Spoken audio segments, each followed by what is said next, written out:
আসসালামু আলাইকুম, সবাই কেমন আছেন? আমি মোটেও ভালো নাই।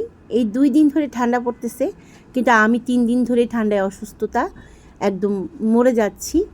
তো শীতের মধ্যে মানুষ বিয়ে খায়, অনুষ্ঠান খায়, বেড়াতে যায়, ঘুরতে যায়, আর আমি খাই হিস্টারসিন, নাপা এক্সট্রা, ফাইমোক্সিল।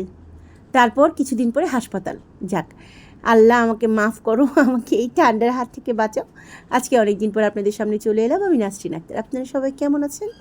আশা করি আলহামদুলিল্লাহ আল্লাহর রহমতে অবশ্যই ভালো আছে। তো আপনাদের জন্য আজকে আমি একটা ছোট্ট রেসিপি নিয়ে চলে এসেছি। আমি একটা গ্রিল চিকেন করব।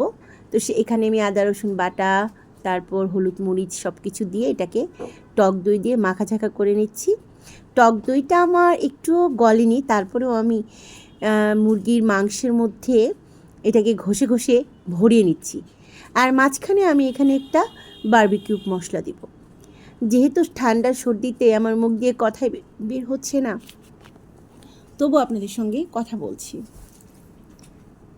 আসলে অনেক দিন ভিডিও না ছাড়ার কারণে আপনাদের সঙ্গে সম্পর্কটা বিচ্ছিন্ন হয়ে যাচ্ছিল, তাই মাঝে মাঝে একটা করে ভিডিও ছাড়ে আপনাদের সঙ্গে সম্পর্কটা টিকিয়ে রাখার জন্য।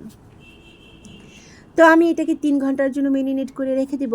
আমি বারবিকিউ মশলাটার সঙ্গে মাংসটাকে খুব ভালো করে মাখাঝাকা করে একদম একটা বক্সের মধ্যে একটু সর্ষের তেল দিয়ে এই সর্ষের তেলটাও মাংসের সঙ্গে মাখাঝাকা করে একদম 3 ঘন্টার জন্য রেস্টে রেখে দেবো।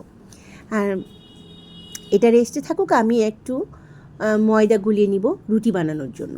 ভেবেছিলাম তন্দুর রুটি বানাবো, কিন্তু তন্দুর রুটি আমি বানাতে পারি না, নান রুটি আমি বানাতে পারি না, তাই আমি সামান্য ময়দা দিয়ে একটু রুটি বানিয়ে নিলাম। তো এই যে আমি ময়দাগুলোকে ডো সেট করে রেখে দিলাম, আর এর মাঝখানে আমার মাংসটা রেস্ট হয়ে গেছে। তো এটাকে আমি আমার বারবিকিউ প্যানে একটু সর্ষের তেল দিয়ে তারপর মাংসগুলোকে বিছিয়ে দিব একটু একটু করে। এই মাংসটা আস্তে আস্তে হোক, আর পাশে আমি রুটি বানিয়ে নিব।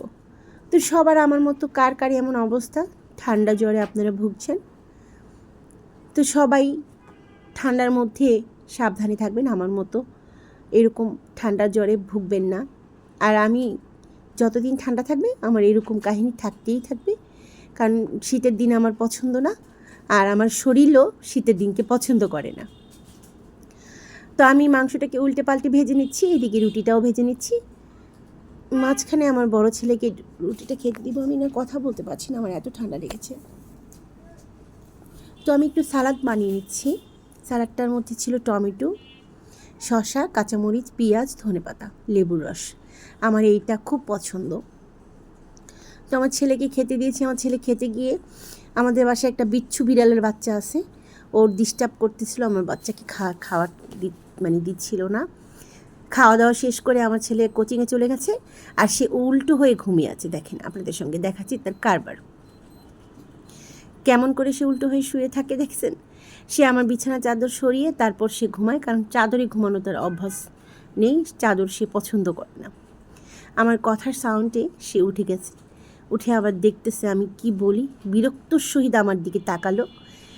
আর এটা ছিল আমার রাতের খাবার। রাতে আমি একদম হালকা পাতলা রান্না করেছিলাম, একটা ডিম ভেজে তাকে ভুনা করেছি, আর পাতলা ডাল করেছি, কারণ সন্ধ্যায় যেহেতু আমরা ভারী খাবার খেয়েছি, রাতে অতটা ভারী খাবার না খেলেও চলবে।